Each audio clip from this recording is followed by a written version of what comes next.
আচ্ছা ছোট বন্ধু, আমরা তাহলে এখন আসি। পুকুরে তরমুজের চারা গলে ফেলেছিলাম, তাহলে এগুলি কি জাদুই গাছ? খাবো না, আমি আজ ভাতই খাবো না। প্রতিদিন এই ডাল দিয়ে ভাত খেতে আমার একদম ভালো লাগে না। কেন মা, তুমিও তো আমাকে একটু মাছ ভাত করে দিতে পারো। কি রে টয়া, তোর আবার কি হলো? পেতনির মতো এভাবে কাঁদছিস কেন? দেখেছো মা, দেখেছো, বাবা আমাকে পেতনি বললো। আহ, কি শুরু করলে? তোমাদের প্রতিদিনকার বাবা মেয়ের ঝগড়া আমার একদম ভালো লাগে না। পেতনির মতো কাঁদবো না তো কি করব বাবা? তুমি যে রোজ রোজ এত মাছ ধরে বাড়িতে আনো, সেই মাছগুলো তুমি কি করো? সব মাছ তো তুমি বিক্রি করে দাও, আমার জন্য তো দুই একটা মাছ রাখতে পারো। শোনো গিন্নি, তোমার মেয়ের কথা শোনো। মাছ ধরে যদি বাজারে বিক্রি করতে না যাই, তাহলে সংসার চালাবো কি করে? প্রতিদিন যেই ডাল দিয়ে ভাত খাস, সেটাও তো জুটবে না রে মা। থাক বাবা থাক, তোমার আর মাছ আনতে হবে না। আমি আর কোনোদিন মাছ খেতে চাইবো না। আমি ডাল দিয়ে ভাত খেয়ে নিচ্ছি, আমি আর কখনো মাছ খেতে চাইবো না। গিন্নি, শুনেছ তোমার মেয়ের কথা?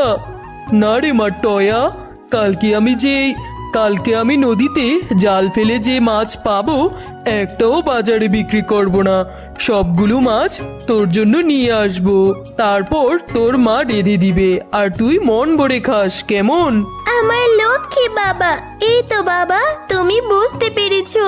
কি মজা কি মজা, আমি আগামীকাল মাছ দিয়ে ভাত খাবো।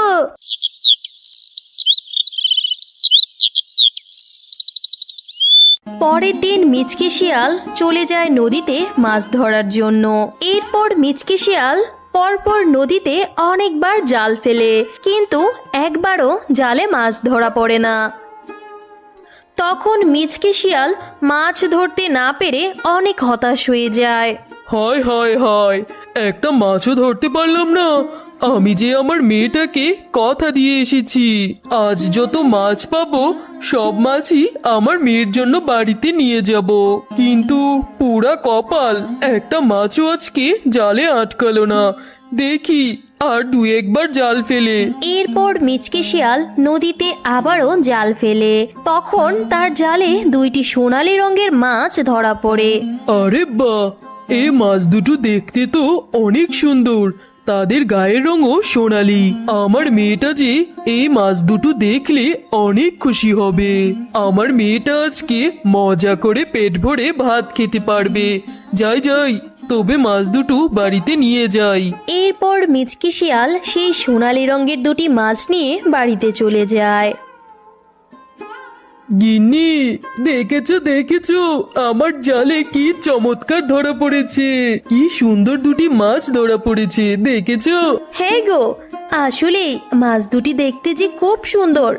আমাদের টয়া এই মাছ দুটি দেখলে খুব খুশি হবে। তা কই গো গিন্নি, আমার মেয়েটা কোথায়? তাড়াতাড়ি ডাকো যে। হ্যাঁ গো, ডাকো তুমি টয়াকে, আশেপাশে কোথাও আছে হয়তো। মা টয়া, কোথায় গেলি? তাড়াতাড়ি এদিকে আয়, দেখে যা, আমি তোর জন্য মাছ নিয়ে এসেছি। বাবা, ও বাবা, তুমি আমার জন্য মাছ ধরে নিয়ে এসেছো? কি মজা কি মজা। তা দেখি তো বাবা, তুমি আমার জন্য কেমন মাছ ধরে এনেছো? এই দেখ, দুটি মাছ একদম সোনালী রঙের। আরে আরে শেফালি, তুমি আর দেরি করো না, তাড়াতাড়ি করে মাছ দুটোকে কেটে মেয়েটাকে ভেজে ভাত খেতে দাও। মিচকে, মাছ দুটো দেখতে অনেক সুন্দর, দেখেই বড্ড মায়া হচ্ছে, একদম কাটতে ইচ্ছে করছে না। তা মিচকে, তুমি এই মাছ দুটো কোথায় পেলে গো? নদীতে পেয়েছি গো গিন্নি, নদীতে। আর কোথায় পাবো? তুমি আর দেরি করোনি, তাড়াতাড়ি যাও, মাছ দুটোকে কেটে টয়াকে ভেজে দাও। না বাবা না, এই মাছ দুটো দেখতে অনেক সুন্দর। আমি এই মাছ দুটো খাবো না, এই মাছ দুটোকে চাষ করতে চাই। শুনো গিন্নি, তোমার মেয়ের কথা শুনো। তা মা টয়া, আমাদের কি কোনো পুকুর আছে? এই মাছ দুটি চাষ করতে তো পুকুরের প্রয়োজন হবে, কিন্তু এই মাছ চাষ করার জন্য আমরা পুকুর কোথায় পাবো রে মা? পুকুর নেই তো কি হয়েছে বাবা, আমরা আমাদের উঠোনে যে লাউ গাছ চাষ করেছি সেই গাছের নিচে তো অনেক পানি আছে। আমরা এই পানিতেই এই মাছগুলো চাষ করব। আমরা এই লাউ পুকুরে মাছ দুটিকে চাষ করব বাবা। হ্যাঁ গো টয়ার বাবা, আমাদের টয়ার মাথায় অনেক বুদ্ধি আছে। এই মাছ দুটোকে যদি আমরা এই লাউ পুকুরে চাষ করি তাহলে তো খুবই ভালো হয়। মাছ দুটোকে আমরা লাউ পুকুরে চাষ করলে সেই মাছগুলি তো অনেক বাচ্চা দিবে, আর সেই বাচ্চা মাছগুলো বড় হলে আমরা টয়াকে খাওয়াতে পারবো। এরপর তারা মাছ দুটোকে লাউ পুকুরে ছেড়ে দেয়। বোন, এই জেলে আর তার পরিবার আমাদের প্রাণ বাঁচিয়েছে। চল আমরা ওদেরকে অনেক মাছ দিয়ে সাহায্য করি। আমরা যদি এই জেলে পরিবারকে মাছ দিয়ে সাহায্য করি তাহলে ওরা অনেক উপকৃত হবে, আর মাছগুলো বাজারে বিক্রি করে অনেক টাকা আয় করতে পারবে।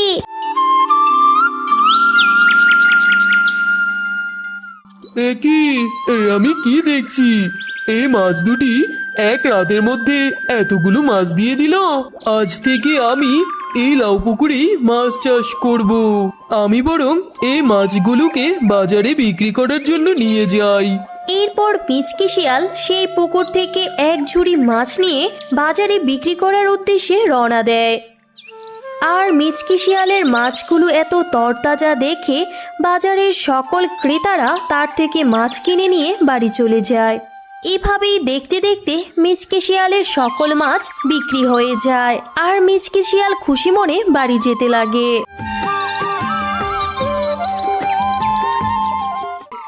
ওগো, কি ব্যাপার কি? আজকে তোমাকে এত খুশি খুশি লাগছে কেন? খুশি হব না তো কি হব গিন্নি? আজ এতদিন পর এতগুলো মাছ বাজারে নিয়ে বিক্রি করে এলাম। আচ্ছা গিন্নি, তুমি আমাকে এখন ভাত দাও তো, আমার যে বড্ড ক্ষুধা পেয়েছে। আরে শেফালি, তুমি আজ এত ভালো ভালো রান্না করেছো বাড়িতে। তুমি কি মাছ দেখে খুশিতে আত্মহারা হয়ে গেছো নাকি? বাবা, তুমি কি যে বলো! বাড়িতে যদি একটা মাছের পুকুর থাকে তাহলে তো রোজ এত এত মাছের তরকারি রান্না হবে বাবা। এভাবেই প্রতিদিন সেই জাদুর মাছ দুটি এত এত মাছ দিতে থাকে।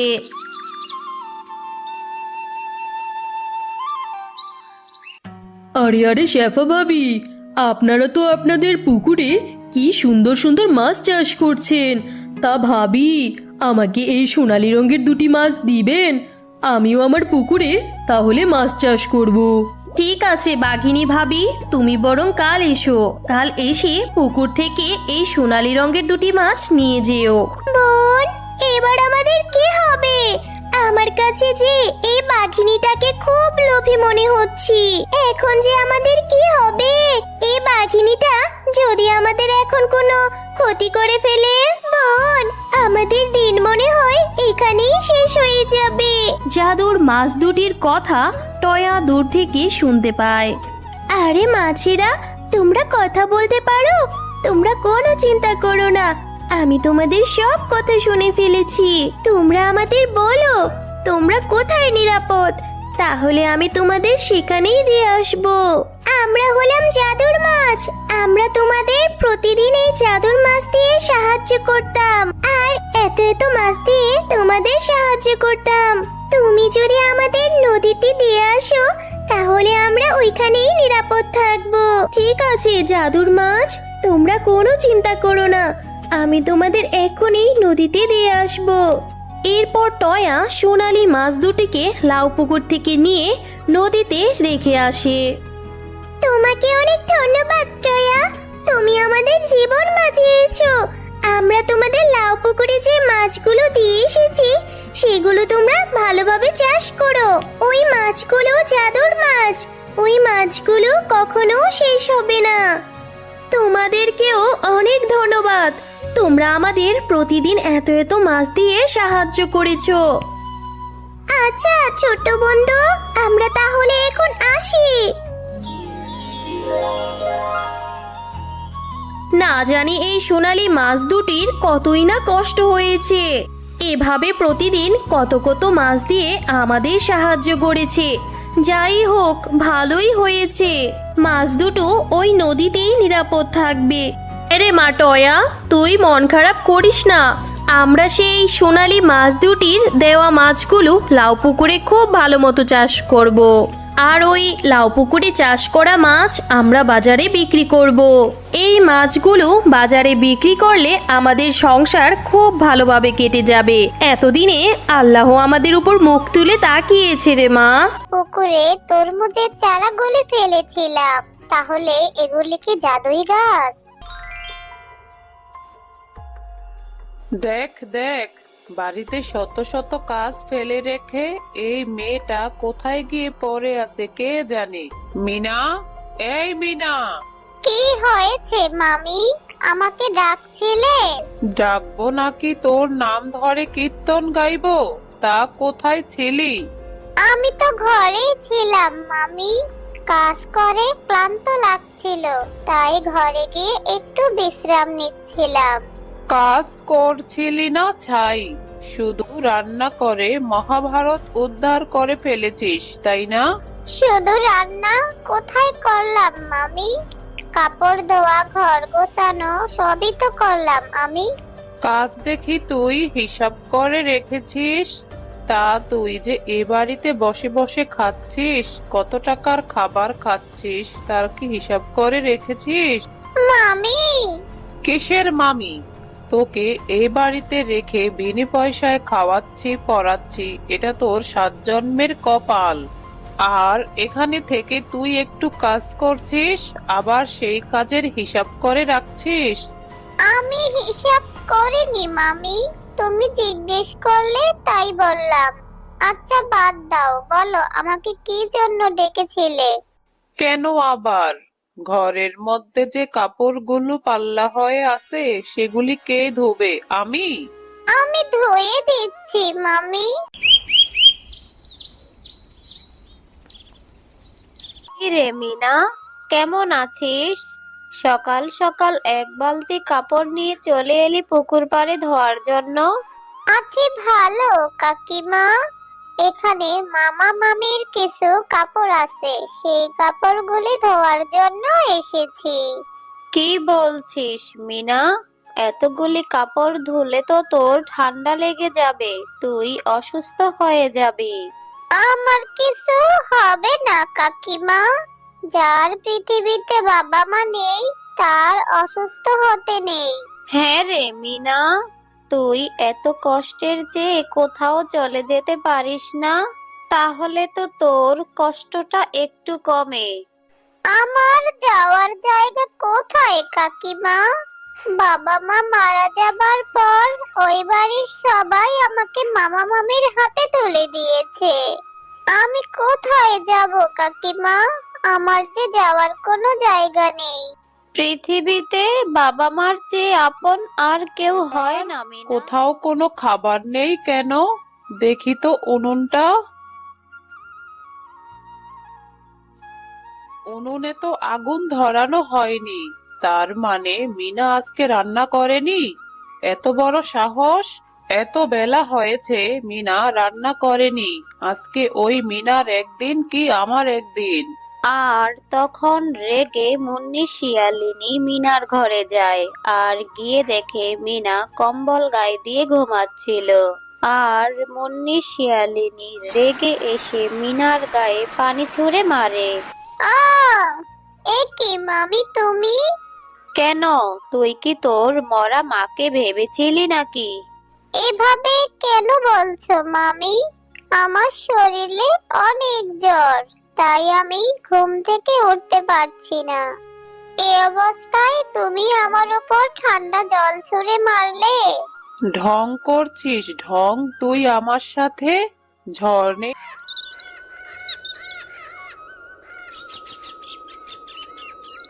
নেই, বৃষ্টি নেই, জ্বর তোর শরীরে উড়ে এসেছে? আমাকে গাধা পেয়েছিস নাকি তুই, হ্যাঁ? কাল সকালে এক বালতি কাপড় ধোয়াতে আমার ঠান্ডা লেগেছে মামি। নেকা, সকালের রান্না করিসনি কেন, হ্যাঁ? এখন আমি কি খাবো? তোমাকে তো বলেছি মামি, আমি উঠতেই পারছি না। আজকের রান্নাটা তুমি করে নাও না মামি। কি? তোর এত বড় সাহস আমাকে রান্না করতে বলিস? দাঁড়া, আজকে তোকে দেখাচ্ছি মজা।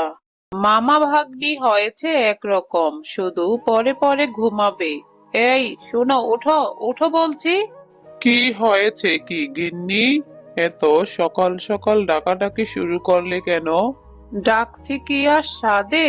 তুমি তোমার ওই ভাগ্নিকে বাড়ি থেকে তাড়াও, নয়তো আমি আমার বাপের বাড়ি চলে যাব। আরে কি হয়েছে বলবে তো? কালকে কয়টা কাপড় ধুয়েছে বলে আজকে রান্না করেনি। আমাকে বলেছে রান্না করে খেতে। আহ, এই মেয়েটাকে নিয়ে তো আর পারি না। কয়দিন পর পর এই বিচার আমার আর ভালো লাগে না। কি করবে আমি তোমাকে বলে দিচ্ছি। তুমি এখনই মিনাকে গিয়ে বলবে তুমি ওকে আর খাওয়াতে পারবে না, ও ওর নিজের ব্যবস্থা যেন নিজেই করে। কিন্তু তুমি বলবে নাকি আমি এখনই আমার বাপের বাড়ি চলে যাব? আচ্ছা বাবা, আমি বলবো। তুমি যাও, তুমি গিয়ে মিনাকে বলো আমি ওকে ডাকছি। এই যে মহারানী, তোকে তোর মামা ডাকছে, এক্ষুনি ডাকছে। আমাকে মামা কেন ডাকছে মামি? তা আমি কি করে জানবো তোর মামা কেন ডাকছে? তুই এখন যাবি নাকি তোর মামাকে আমি এখানে আসতে বলবো? না মামি, আমি যাচ্ছি। মামা, তুমি আমাকে ডেকেছিলে? শোন, তোকে আমি যে জন্য ডেকেছি, তুই তো অনেক দিনই আমাদের সাথে আছিস। অন্যের বাসায় কাজ করবি, আর তাও যদি না পারিস তাহলে না খেয়ে মরবি। মামি, আমি যদি তোমার নিজের মেয়ে হতাম তাহলে কি তুমি এভাবে বলতে পারতে? বেশি ন্যাকামি না করে দূর হ চোখের সামনে থেকে। মামা মামির এমন ব্যবহারে মিনা অনেক কষ্ট পায় আর নিজের খরচ নিজে চালানোর জন্য অন্যের বাড়িতে কাজ করা শুরু করে দেয়। সেখান থেকে দুবেলা দুমুঠো খাবার পায় আর সেই খাবার দিয়ে মিনার দিন পার হয়ে যায়। আমি এখন যাই কাকিমা, অনেক বেলা হয়ে গেছে, সন্ধ্যা নেমে গেল। হ্যাঁ রে মিনা, যা, সাবধানে যা। মিনা জঙ্গলের রাস্তায় রওনা দেয় আর বড় গাছের নিচে বসে থাকা এক বৃদ্ধা মিনাকে ডাক দেয়। ও মেয়ে, দাঁড়াও না গো, আমাকে একটু সাহায্য করো। সৃষ্টিকর্তা তোমার মঙ্গল করবে। ও দাদিমা, তুমি আমাকে কেন ডাকছো? আমি যদি তোমার কাছে যাই তাহলে আমার দেরি হয়ে যাবে। তোমার কি কোনো সাহায্য লাগবে দাদিমা? বলো আমাকে। আমি 2 দিন ধরে কিছু খাইনি, আমাকে কিছু খেতে দিবি? খাবার? এই খাবারটুকু দিলে তো আমি না খেয়ে থাকবো।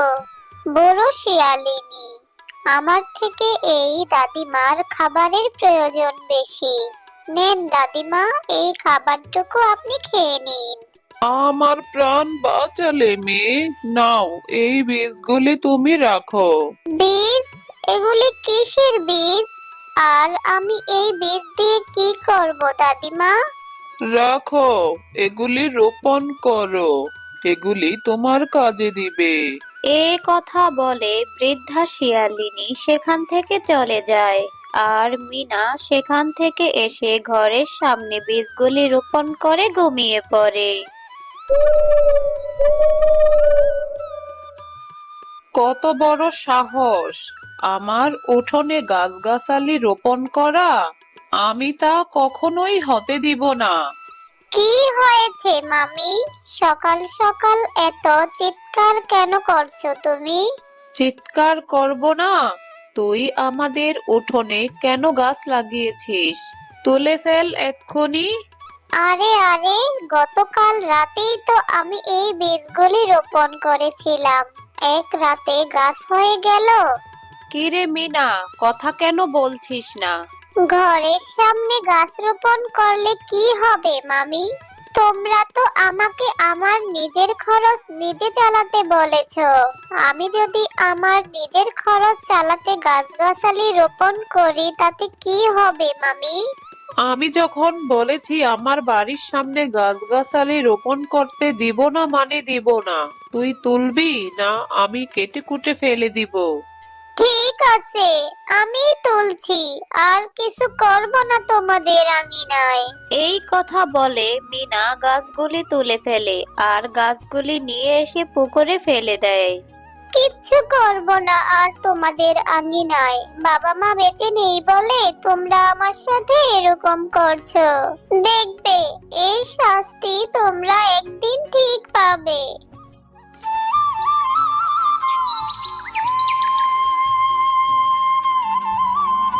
যাই, তাড়াতাড়ি গোসলটা সেরে কাজে যাই। কাকিমার হাতে অনেক কাজ, তাড়াতাড়ি যেতে বলেছে। এ কি, এসব আমি কি দেখছি? পুকুরে তরমুজ গাছ হয়েছে। কাল তো আমি এই পুকুরে তরমুজের চারাগুলি ফেলেছিলাম, তাহলে এগুলি কি জাদুই গাছ? যাক, ভালোই হয়েছে, এবার আমি এই তরমুজ বিক্রি করে কিছু টাকা পাবো। প্রতিদিন মিনা তরমুজ গাছ থেকে তরমুজ ছিঁড়ে নিয়ে বিক্রি করে, কিন্তু সেই তরমুজ গাছ থেকে তরমুজ শেষ হয় না।